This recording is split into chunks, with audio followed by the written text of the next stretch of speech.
Some of you may have noticed in the Bee a week or two ago that a question was raised by a fellow named Paul Mitchell about redistricting process and redistricting lines.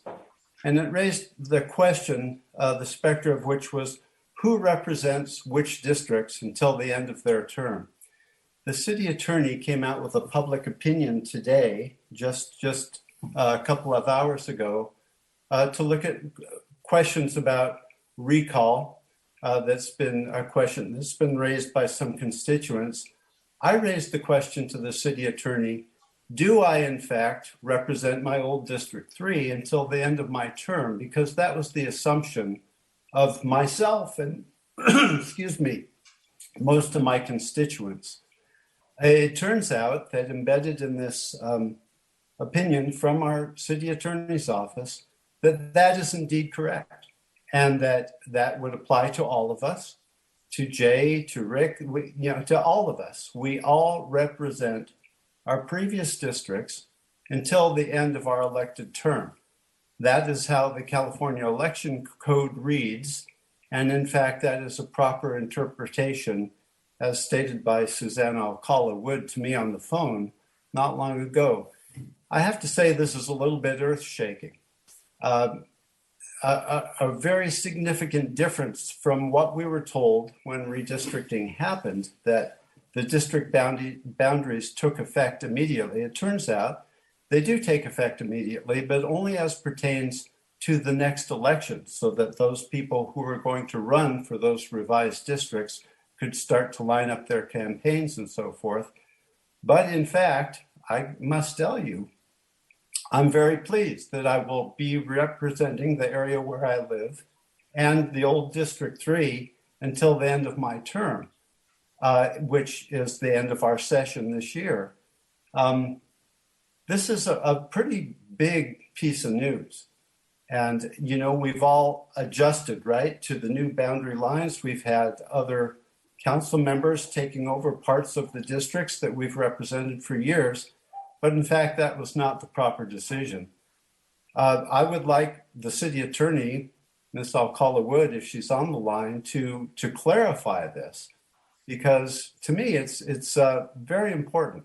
It has been very disappointing for me to have another council member come in and sort of take over projects that I've worked on for so long.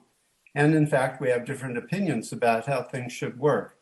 So, Madam City Attorney, can you get on the line and clarify this for us?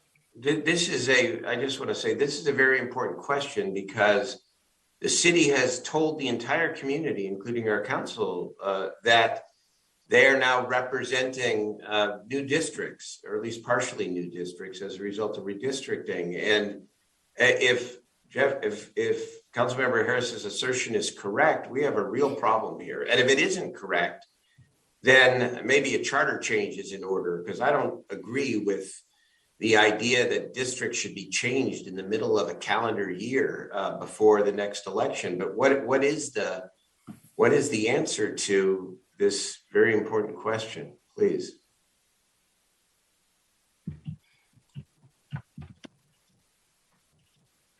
You're on mute, Susanna.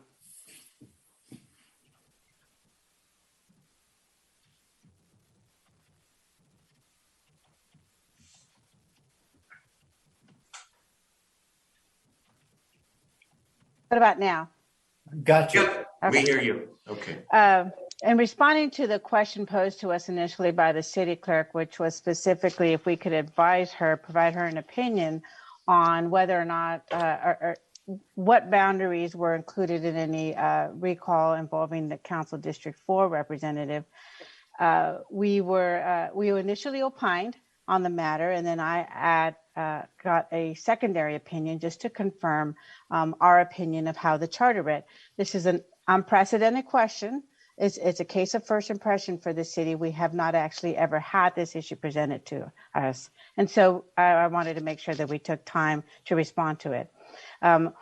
We had a number of inquiries. I'm sure all of your office did. I know the city clerk's office had a number of inquiries from the public. And so I prepared the public opinion so that we could actually post it. My previous opinion was just to the city clerk, and so it was confidential. And so we posted that. What I explained to Councilmember Harris today as he inquired as to whether or not he continues to represent District 3 until the end of his term is that in answering this question about the boundaries for the recall, we were able to definitively address this question and say, yes, he remains the council member of District 3 until the end of his term, just like all the other council members. You're tied to your old terms in which you were elected. That doesn't mean the new council district maps aren't effective upon adoption. They are. And the city clerk is using them to prepare for the upcoming elections. And she is, that's the whole purpose of drawing council district maps. And so that they have a boundary by which the voters can then elect a representative from. And so they are effective and they are being used. But you were all, those of you who are affected by them, or those of your current council members, you're tied to the districts in which you were voted in until the end of your term. And so that is what I explained to the council member. It's our charter covers a lot of these things. Oftentimes it comes to us to interpret charter provisions when questions such as this come up. And if our charter doesn't specifically cover them, then we follow the elections code. Madam City Attorney, can I ask you? Sorry, can I clarify this really quick? Sorry, because this is all news to all of us. It is. And I just want to say that, Mayor, if I can, I just want to say that, because yeah, we were told on December 16th, quite like, okay, this is your new district. And so you're saying, okay, we represent our old districts and so we'll have to work that out, I guess, from constituent affairs, because I know I started getting forwarded emails right away from a district that I didn't know. And so I guess the next secondary question then is like, what does that mean for parts of the city that won't have a representative elected then this year? So thinking specifically, if I could use my district, for example, like River District, ESAC, essentially then after this election just wouldn't have a representative until 2024. Is that your interpretation? No, they have a representative currently because there are parts of the old district that are covered by Councilmember Harris, to use your specific example. And he remains that council member. It's the new district lines that have been drawn have resulted, of course, in because his residence is not located in the new district, he can't run again. And so once the November elections have concluded, then we will have representatives that have been elected from that district as it is newly drawn. And so there will be, in essence, almost an overlap of the district. But for the areas that don't have an overlap, so I'm naming specific neighborhoods that were in Councilmember Harris's office that are now not going to have anybody after this election in 2022 because the new District 3 doesn't include them. Do they call us? Who do they call when they have constituent issues? Well, specifically for District 3, they'll continue to call the council member which was elected from District 3, which is Councilmember Harris. There is a period of transition right now for those that are not changing, the council members' offices, I understood. There's a lot of these issues that are raised I would not be aware of in my role as a city attorney as far as how the council members have reacted in response to this. But there would be a period of transition for some council members for areas, but and the Councilmember Harris specific, because he asked me the question, he remains a council member of bound to those old, his old district. Just no, and that's not my question, Susanna. I think my question is. There will be. Let me try. There will be a new member.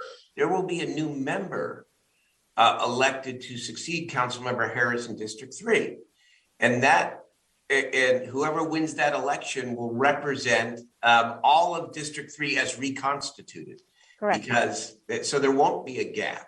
Right now, Councilmember Harris represents his old district. Correct. You represent existing District 4. Come December, Councilmember Harris, who is not running for re-election, will be succeeded in a new District 3 by whoever wins that election. And Councilmember Valenzuela, you will represent the new District 4 come come. Hold on, because that's not what I heard. That's why I'm asking the question, Mayor, because that's not what I just heard Susanna say. So my understanding is that once Councilmember Harris is replaced by someone in the new District 3, Susanna, I'm specifically talking about the parts of the old District 3 that are not covered by the new District 3, right? So I'm like thinking River District and East Sac, River Park are those neighborhoods, right? So once that election happens, who do they call for constituent work if I'm still representing the old District 4? You will, I will tell you, you will represent the new District 4 and parts of the old District 4. That's what will happen. Because of course. Can Susanna answer that question, Mary? Because I don't think that's what she was just saying. So the district lines have been redrawn. Any new council members coming in for those districts that have been redrawn or existing council members, that will be their new district. And so, however, for the sake of the council members that are leaving office, they continue to represent the districts to which they were elected.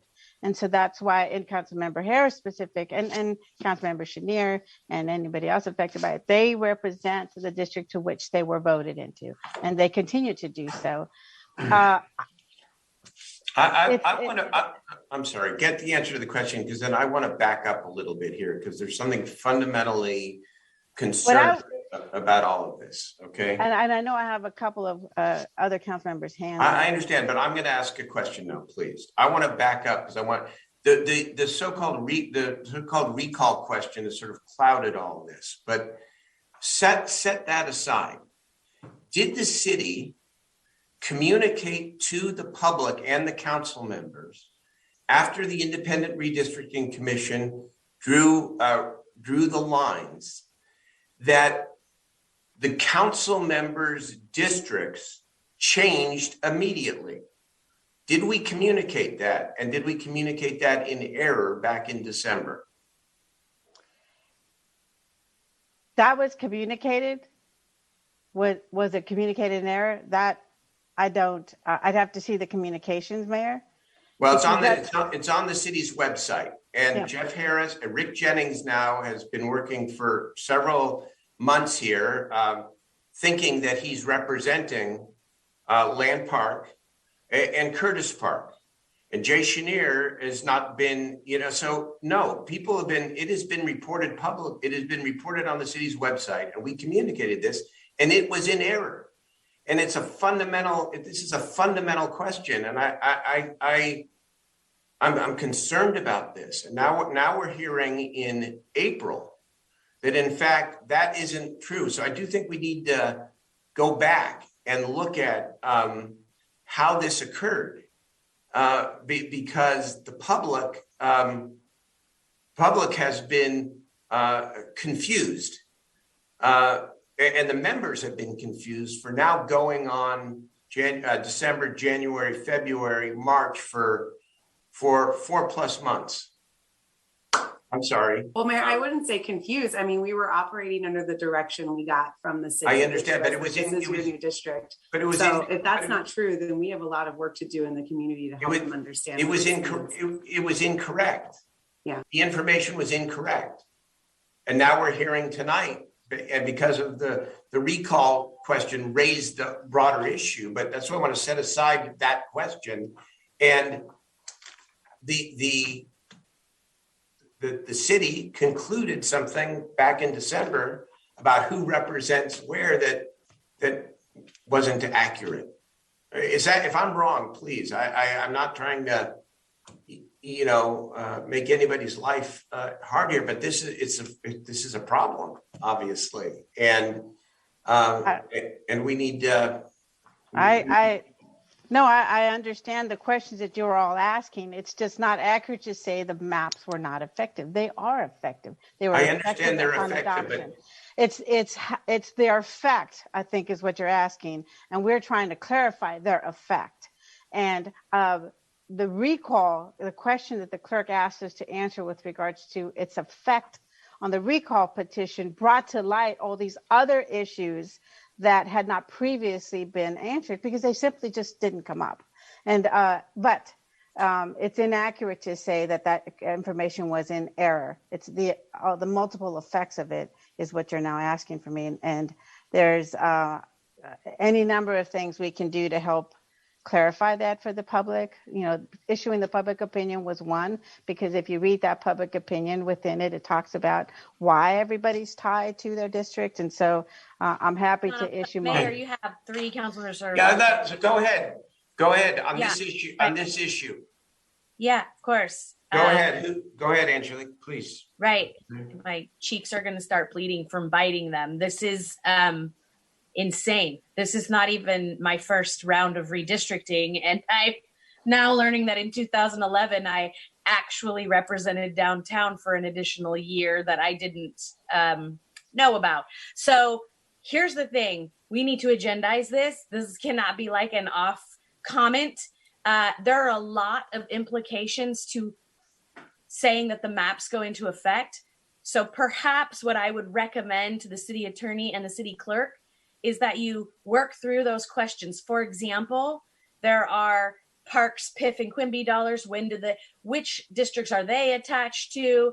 Or when you say the maps transition, what exactly portions transition? Because not only has Councilmember Valenzuela pointed out to you that there would be certain communities left unrepresented under this logic, but there are also districts that would be duly represented. Let me give you an example. Right now, Councilmember Loloe and I both are working together on Robla. Technically, under what we're hearing, he is still their council member, not me.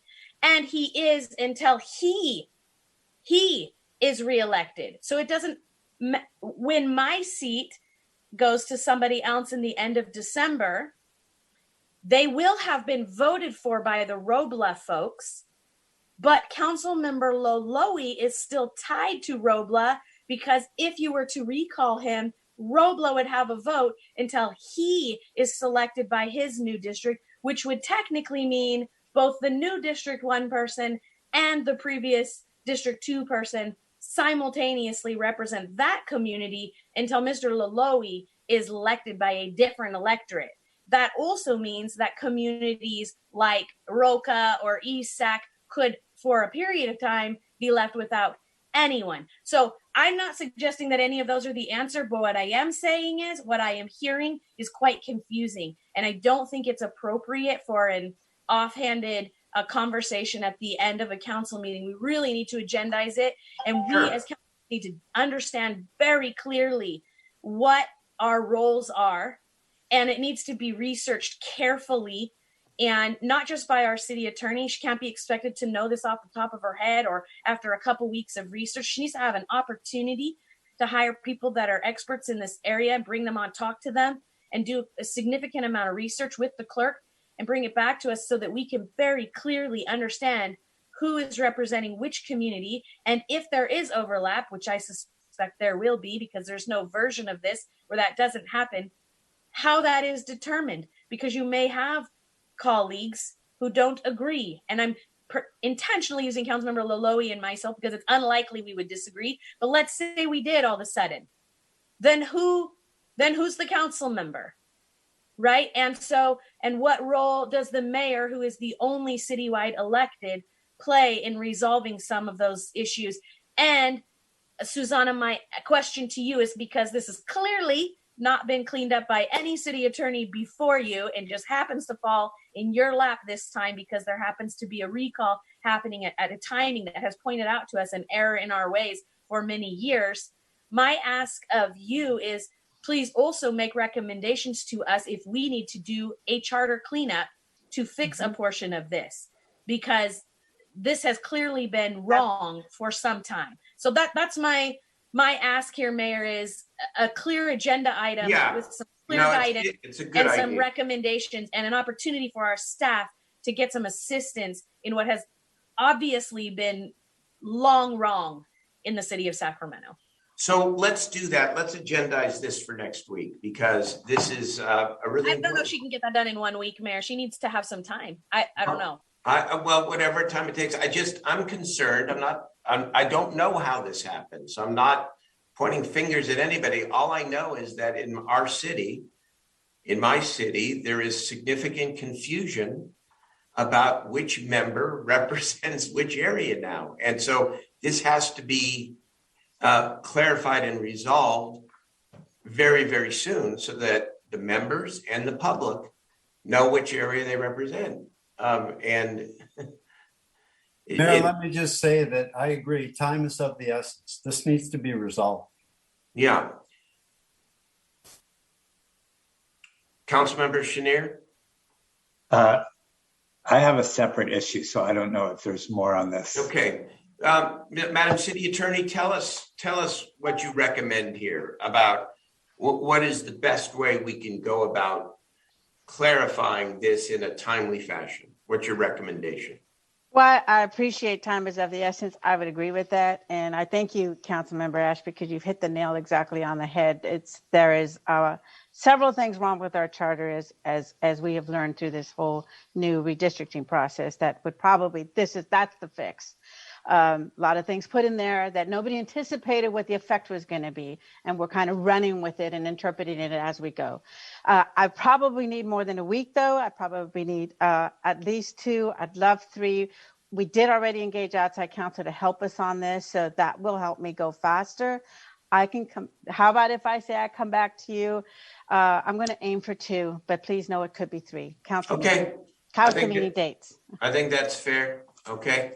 I'm sorry, but like, and I'm sorry, Mayor, to keep belaboring this, but what do we do in the meantime? Like, if I get a call from somebody in like a different, do I just? You're asking me to revisit the opinion I've given. So my opinion currently is that the council member who was elected to that district remains a council member. Right. That's my opinion right now. Okay. I actually think that works because we haven't made any changes to the council yet. So since we haven't had an election, it's fairly easy for each of us to hold on to the districts that we had 2 months ago for 3 more weeks for her to figure it out. Well, if I can say, obviously, we've already, I'm a little stunned. Not often. We've invested money and made commitments to our new districts. I lost 5 major neighborhoods in redistricting, I think more than anyone here. Thank you, Jay, for bringing them over to District 6. No problem. Well, Thank 6 you, Jay. and Jay, 6 you're doing and great taking in some of DA. You've been rocking it. So. No, it's all good, but do we not make commitments on anything? We're planning summer right now. Yep. We're planning events in other districts. We're spending council funds doing these things. And, for me, Curtis Park, Southland Park, Zeeburg Park, Colonial Heights, and Lawrence Park have all moved to other people. So by Susanna's opinion, they're now back with me, at least for the next 8 months. For the next 3 weeks while she figures out what 3 happens. weeks or 8 months. So You can hold on for that long. But I just want to suggest it. I will send you questions that I have, and I'm hoping that all of my colleagues will do the same, so we can get as comprehensive as possible on this. We should have had an implementation plan. That's what we should have had. Sure. Okay.